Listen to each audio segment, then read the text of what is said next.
देखिए, दिव्या की कहानी ये है। अब 1 घंटे में मेरे ख्याल से कहानी समझ में आ जाएगी आपको। और उसके बाद तो शुरुआत इस बात से हुई कि सागल नगरी में 2 सालों के बाद आज कला की अधिष्ठात्री मल्लिका, जो अपनी पुत्री रुचिरा की मौत से दुखी थी, 2 वर्ष के दुख के बाद आज फाइनली मंच पर उतर रही है। और इससे सागल का समाज बोरा गया है। पूरा सागल सड़क पे इकट्ठा हो गया है। और जो मंच है, बीच में मंच है और मंच के आसपास पूरा शहर जमा हो गया है। जनता के बीच से रास्ते बना रखे हैं, वहां से रथ में लोग आते हैं, बड़े सम्मानीय अतिथि आते हैं। मिथोद्रस आए हैं। मिथोद्रस कौन है? प्रधानमंत्री जी है ना। प्रधानमंत्री याद रखिए, गण परिषद के प्रमुख हैं। और प्रेस तो पहुंच जाता है हर जगह जुगाड़ करके अपना, जो कि वहां का मुकेश अंबानी है। वो तो स्टेडियम में खरीद लेगा, फिर कैसे नहीं आएगा। और जितने भी लोग हैं गण परिषद में, वो सारे के सारे आए हैं। और महापंडित देव शर्मा, सब लोग आए हैं। और आज यहां पर 2 प्रतिस्पर्धाएं होने वाली हैं, 2 प्रतियोगिताएं हैं, एक लड़कियों के लिए और एक लड़कों के लिए। और ये दोनों प्रतियोगिताएं देखेंगे सागल के सारे पुरुष और स्त्री। जो लड़के आए हैं वो लड़के हैं जो पढ़ के आए हैं। पढ़ के आए हैं, मगध से आए हैं, तक्षशिला से पढ़ के आए हैं, शस्त्र विद्या में दीक्षित होकर आए हैं। और जो लड़कियां हैं, लड़कियों को शस्त्र विद्या नहीं सिखाते हैं, वो शादी के बाद खुद सीख लेती हैं। लेकिन जो सिखाया जाता है वो सिखाते हैं कला, नृत्य, संगीत, वो सब सिखा देते हैं। ये पहले के जमाने में था, आज भी चल रहा है। आज भी जो बेटी वाले लोग हैं अक्सर बेटियों को क्या सिखाते हैं? मेरी बेटी भरतनाट्यम सीख रही है, अच्छा, मेरी बेटी कुचिपुड़ी सीख रही है, या मेरी बेटी ब्रेक डांस सीख रही है। और बेटा क्या सीख रहा है? जूडो सीख रहा है, कराटे सीख रहा है। आजकल लड़के भी कराटे सीखने लग गई आत्मरक्षा के भाव से। तो लड़के आमतौर पर युद्ध कौशल में दीक्षित हों, और 6-7 लड़के युद्ध कौशल में दीक्षित होकर आए हैं। इनका कंपटीशन होना है। और इन लड़कों में से एक का नाम है पृथुसेन। समझ गए कौन है? पापा का नाम बताओ। दूसरा है सकृद। बताओ पापा का नाम। देख लो कोई बात नहीं। तीसरे का नाम है वसुधीर। इसके पापा कौन है? चौथे का नाम है विनय शर्मा। ढूंढो जल्दी से ढूंढो। 5वें का नाम है इंद्रदीप। और 6ठे का नाम वृषनेश होना चाहिए। हाँ, वही नाम है, वृषनेश। वृषनेश एक महाशाल नाम का आदमी, उसका बेटा है। बहुत महत्वपूर्ण नहीं है, एक ही जगह नाम आएगा तब छोड़ सकते हैं इसको, ठीक है। ये 6 युवक सीख के आए हैं युद्ध कौशल। और आज देखना है कि इनमें सबसे महान योद्धा कौन है। और प्राइज क्या है? प्राइज ये है कि लड़कियों के नृत्य कंपटीशन में जो लड़की जीतेगी, उसकी पालकी को कंधा देने को मिलेगा।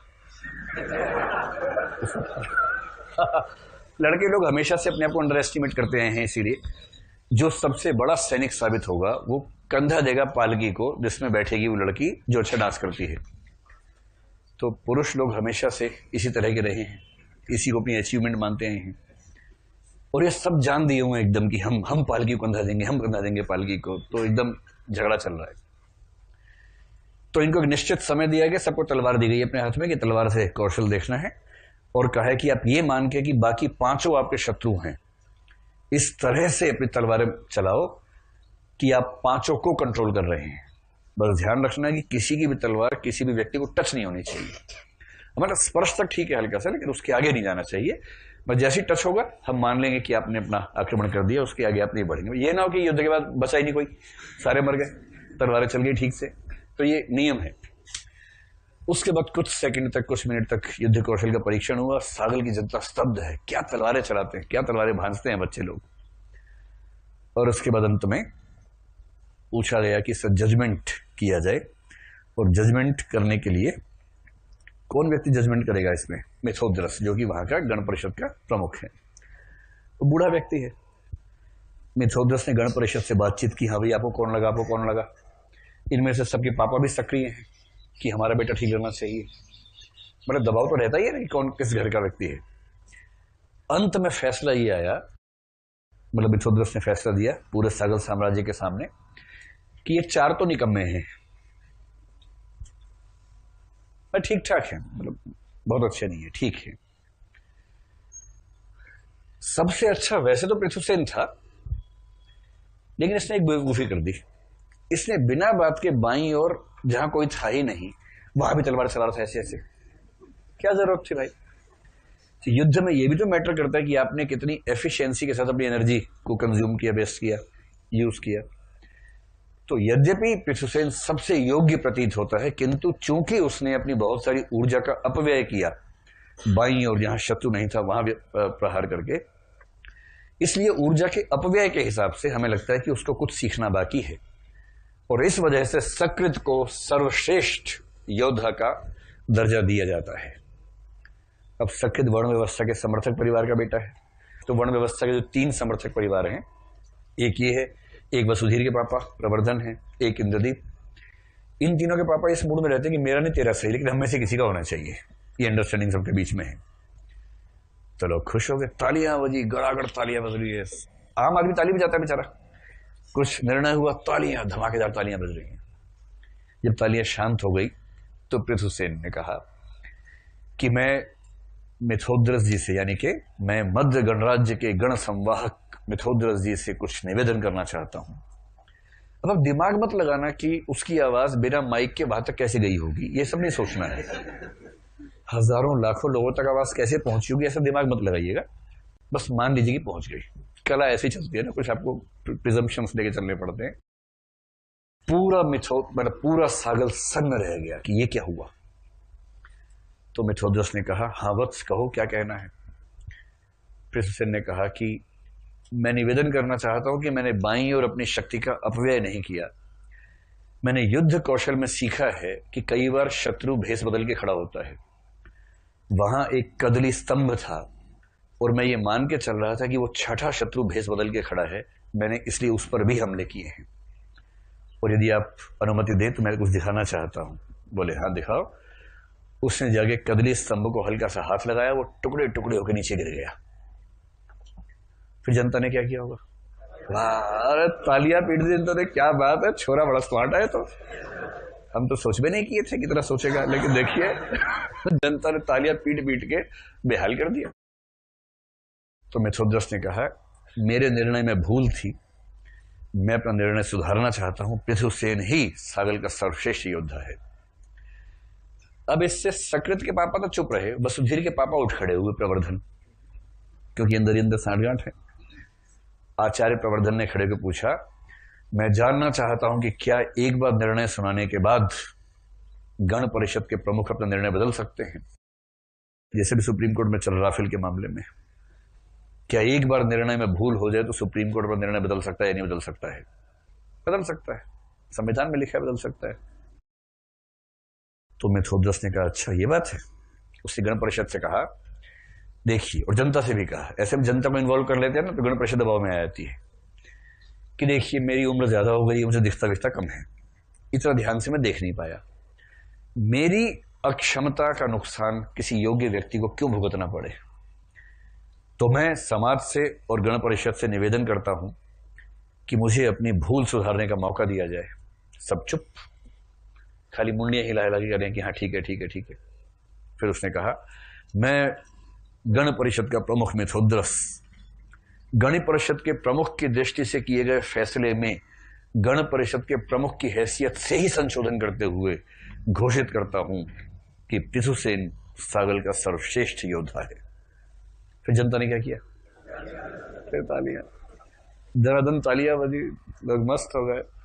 और इस प्रकार पृथुसेन साबित हुआ सागल का सबसे महान योद्धा, जो कि दासपुत्र है। क्योंकि वर्ण व्यवस्था का पूरा शासन नहीं है, इसलिए वैरायटी है, हर तरह के लोग अपना अपना दावा कर रहे हैं समाज में अच्छे पदों के लिए, तो पृथुसेन चुन लिया गया। अब लड़कियों का डांस कार्यक्रम शुरू हुआ। 3 लड़कियों ने अपना कार्यक्रम प्रस्तुत किया है। कौन कौन है बताइए जरा। एक कौन सी सेना है? शिवसेना नहीं, कुमुद सेना। एक तो कुमुद सेना है, और बताइए एक और, माधुलिका। तो पहले इन दोनों ने किया, फिर हीरो की एंट्री तो एंड में ही होती है, फिर दिव्या का आया। और भेदभाव देखिए, दिव्या वाले कार्यक्रम में मल्लिका खुद रोल प्ले कर रही है। इतना सरेआम भेदभाव चल रहा है।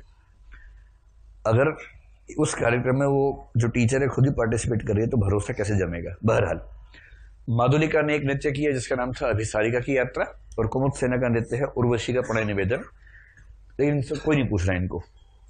फिर दिव्या आई है। एक शब्द होता है मराल, जानते हैं? मराल यानी हंस, और मराली यानी हंसिनी।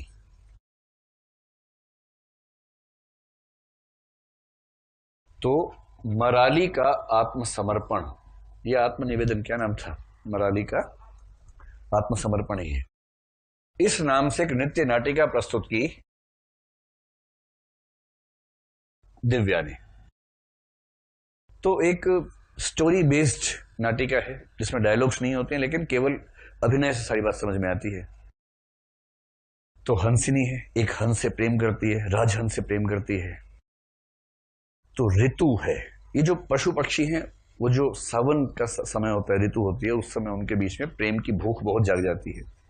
बाकी साल भर उनकी प्रेम की इच्छाएं बहुत सुप्त रहती हैं। मनुष्य अकेला प्राणी है जो साल भर प्रेम की इच्छाओं से भरा रहता है, लेकिन बाकी प्राणी ऋतु के अनुसार प्रेम करते हैं। तो प्रेम की ऋतु है। तो राजहंस उसको पुकार रहा है, उसको आवाज आ रही है, ये उन्मत्त हो रही है, उसकी आवाज सुन के बेसुध सी हो रही है, दौड़ रही है, यहां दौड़ रही है, वहां, कहां है राजहंस, इधर भागी उधर भागी। आसपास छोटे छोटे हंस हैं, वो भी इसको सपोर्ट कर रहे हैं कि हाँ दीदी तुम जाओ, हाँ दीदी तुम जाओ, इस भाव से। और करते करते वहीं पर एक बहेली ने जाल बिछा रखा था, और ये बेचारी अपने राजहंस से मिलने को आतुर भागते भागते उसके जाल में फंस गई। अब जाल में फंस के छटपटा रही है, चाह रही है कि मुक्ति मिल जाए किसी तरह से। जब कोई जाल में फंसता तो क्या कर रहा है? चूहा पिंजरे में फंस जाए तो चाहता कि तोड़ दूं दीवारों को। उसे क्या पता कि दीवार इसी हिसाब से बनाई गई कि वो ना तोड़ सके, तो नहीं तोड़ पाता है। तो बेचारी हंसिनी तड़प रही है छूटने के लिए। उधर से राजहंस को पता ही नहीं, वो आवाजें लगाए जा रहे हैं, कहां हो कहां हो। ये और तड़प रही है, तड़प की आवाजें दे रही है, उसको भी सुन रहा है कि आसपास ये कहीं। वो धीरे धीरे पहुंचता है वहां पर। बहेली अभी आया नहीं है, लेके गया नहीं है इसको। उसको देखता है कि अरे मेरी प्रेमिका तो फंस गई है जाल में। प्रयोगवाद का प्रेमी होता, बोलता चलो बाय बाय, निकल लेता है वहां से। फूल को प्यार करो और मरे तो मर जाने दो। प्रयोगवाद का प्रेमी तो ऐसा ही होता है। लेकिन राजहंस ने कोई चिंता नहीं की, वो खुद भी जाल के अंदर कूद गया। इस बात पे क्या हुआ होगा? तालियां बजी होंगी। और उसके बाद फिर दोनों में प्रेम हुआ, और प्रतीक के रूप में बहुत सारे छोटे छोटे हंस वहां से खुशी के बारे उड़ते हुए देखे। और ये जो राजहंस के रूप में है, मल्लिका खुद अवतरित हुई मंच पर। मल्लिका परफॉर्म करी राजहंस का रोल, और दिव्या मराली के रोल में है, हंसिनी के रोल में है। पूरा सागल बेसुध मस्त हो गया। कितना सुंदर नृत्य नाटिका है, अद्भुत। कंपटीशन था ही नहीं, दिव्या के सामने कंपटीशन टिकता ही नहीं कोई। तो दिव्या साबित हुई कि सागल की सर्वश्रेष्ठ नृत्यांगना कौन है? दिव्या है। जैसे दिव्या का डांस खत्म हुआ, जनता भाव विभोर हो रही है, अचानक बीच में एक आदमी खड़ा हुआ। उसने कहा, जनता से निवेदन है कि इसको ठीक से समझ लें, सुखों की मिथ्या चाहत में व्यक्ति का यही हश्र होता है। ये कहने वाला कौन होगा बताइए? मारिश कैसे होगा? बौद्ध सविर चिमुक। जनता ने घूम के देखा, ये कौन है भाई? तो देखा सविर साहब खड़े हैं। जनता को लगा जब जब हम खुश होते हैं मनहूस बीच में आगे कुछ ना कुछ बोल देता है। अच्छा भला मौसम बना हुआ था, मजा आ रहा था, लेकिन ऐसी बात बोल दी। इतने में पीछे एक और खड़ा हुआ। उसने कहा, जनता इस मूर्ख की बातों पर ध्यान ना दे। दुख जीवन में आते रहते हैं और सुख भी कम नहीं होते। दुखों से बचते हुए सुखों को प्राप्त करना ही जीवन का सार है। अब बजी तालियां कस के, और तब जनता ने घूम के देखा, दिव्या ने भी देखा मन से। फिर से पूरा वर्णन है कि श्रेष्ठी उपासक पुष्यकांत का पुत्र, अपवाद से ग्रस्त व्यक्ति यानी बदनामी से ग्रस्त व्यक्ति, सागर का सर्वश्रेष्ठ मूर्तिकार मारिश खड़ा था। और जनता ने इतनी तालियां पीटी मारिश की बात पे, क्योंकि चारवाक जो है ना, कुछ लोग कहते हैं चारू वाक से बना है। चारू मतलब सुंदर, वाक मतलब बातें, जो बड़ी सुंदर बातें करते थे, बड़ी समझ में आने वाली, प्रभावित करने वाली बातें करते थे, इसलिए उनको चारवाक कहा गया। और लोकायत का मतलब ये है कि लोक जीवन में उनकी बड़ी अच्छी छाप थी, आम आदमी बहुत पसंद करता था। और इस तरह से मारिश ने भंते को चुप करवा दी कि तो चुप रहे भाई, मौसम मत खराब किया कर बीच बीच में।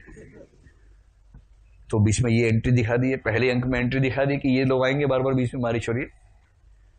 और उसके बाद हुआ कि अब शिविका में बैठेगी दिव्या। शिविका समझ रहे, पालकी। उस पालकी को उसे घर तक पहुंचाने के लिए सागल का हर युवक बेकरार है कि मैं कंधा दूंगा, मैं कंधा दूंगा। तो लोग अपना अपना कंधा लेके पहुंच गए कि हम लगाएंगे कंधा। तो पृथुसेन हीरो बन के आया कि सबसे बड़ा सैनिक तो भाई साबित हुआ, योद्धा तो भाई है। जैसे ही कंधा देने लगा तो उसके बाद वसुधीर का बड़ा भाई, प्रवर्धन का बड़ा बेटा रुद्रधीर, जो कि आगे चल के बनने वाला प्रधानमंत्री, उसने कहा कि इस शिविका को कंधा देने का अधिकार दास पुत्र को नहीं है। पृथुसेन ताजा ताजा सर्वश्रेष्ठ योद्धा बना था, कॉन्फिडेंस लेवल बड़ा हाई था इस समय उसका। उसे तलवार निकाली कि मेरे अधिकार का फैसला मेरी तलवार करेगी, खड्ग करेगा। रुद्रधीर ने भी निकाल ली, भाई मेरे पास भी तलवार तो, और उसे सारे चमचों निकाली तलवार। वसुधीर सकृत सब तलवार निकाल के आ गए। अब यह हुआ था कि जो मंच पे होते होते रह गया था वो यहां हो जाएगा। पता लगा छेगे से लेटे हुए हैं और शिविका ऐसे रखी हुई है। दिव्या घर नहीं पहुंच पा रही क्योंकि सब मर गए यहीं पर। तो सारे बड़े बूढ़े आ गए, सब समझाया बुझाया, नहीं ऐसे नहीं करते, ऐसे नहीं करते, मारो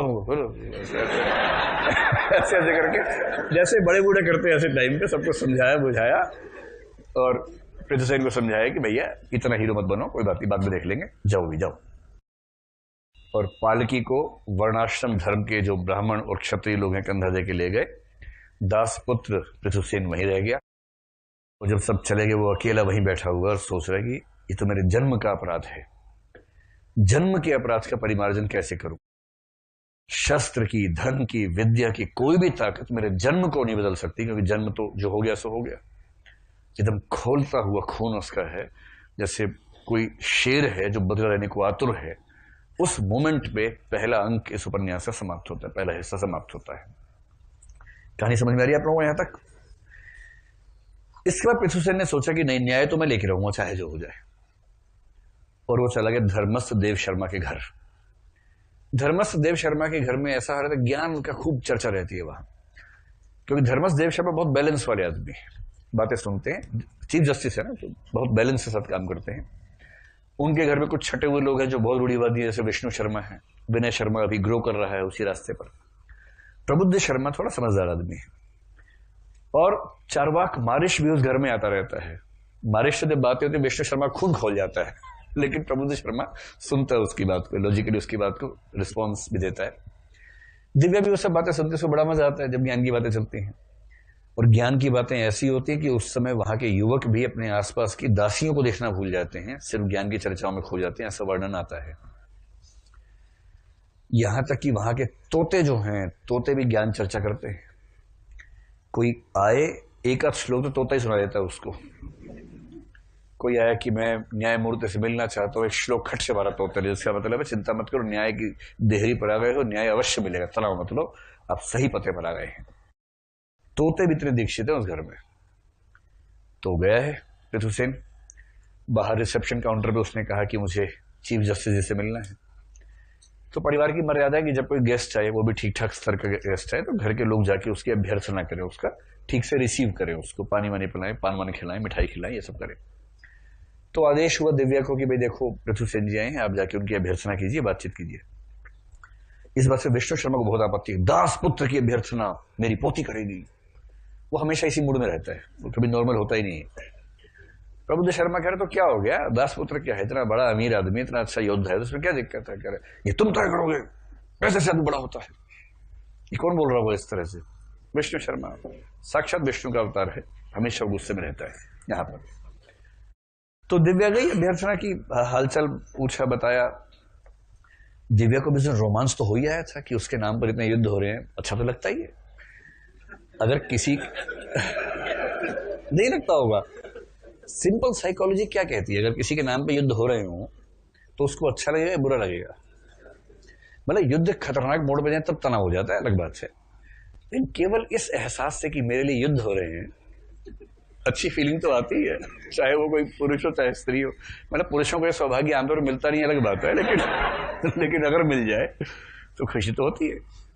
तो दिव्या को उस दिन रोमांच हुआ था कि भाई कुछ भी कहो, लड़का है स्मार्ट, और मेरी डोली को कंधा देने की तलवार निकाल ली, छोरे ने कमाल का लड़का है, ये भाव उसके मन में आया था। स्वाभाविक आएगा ही आएगा। रुद्रधीर को देख के भी ये भाव आता है, रुद्रधीर बड़ा साहसी आदमी है। लेकिन रुद्रधीर का ब्याह हो चुका 2 साल पहले ही, और विवाह होने के बाद भी दिव्या को बोल चुका है कि देखो मैं ना तुमसे भी शादी करना चाहता हूं, सेकंड मैरिज। उस समय केवल इस्लाम का मामला नहीं था, उस समय हिंदुओं में भी होती थी। तो दिव्या को रुद्रधीर ठीक लगता था, लेकिन अंकल टाइप लगता था। उसे लगा रुद्रधीर का सम्मान करते हुए भी उसकी दूसरी पत्नी बनने का विचार उसे अप्रिय लगता था, अरुचिकर लगता था, तो ज्यादा भाव देती नहीं थी उसको। बारिश को लेकर उसके मन में एक अजीब सा भाव था। होता ना किसी के बारे में पता हो कि गुंडा है पर स्मार्ट है, बड़ा अजीब सा भाव होता है कि गुंडा है पर है बहुत स्मार्ट, इस पर बुलेट है, बातें बड़ी अच्छी करता है, जब सड़क पर निकलता है पुलिस वाले भी रास्ता देते हैं इसको, हेलमेट भी नहीं पहनना पड़ता इसके साथ, पर है गुंडा, बदनाम है। तो मन दुविधा में रहता है। एक मन करता है कि जो बात इसमें है वो इन मस्खरों में है नहीं बाकी लोगों में। भाई बुलेट के सामने कोई स्कूटी चलाने वाला आ जाए तो कैसे किसी को पसंद आए, क्योंकि मैस्कुलिनिटी वाला मामला रहता है ना कि एक जो आइडियल छवि है एक अच्छे पुरुष की, वो तो ताकत वाली छवि है। कोई स्कूटी पे है तो आप बैठना पसंद नहीं करेंगे ना, स्कूटी नहीं, बुलेट। लेकिन थोड़ा बदनाम है, तो उसके मन में आता है कि उससे बड़ा रोमांच होता है बारिश की बातें सोच के। लेकिन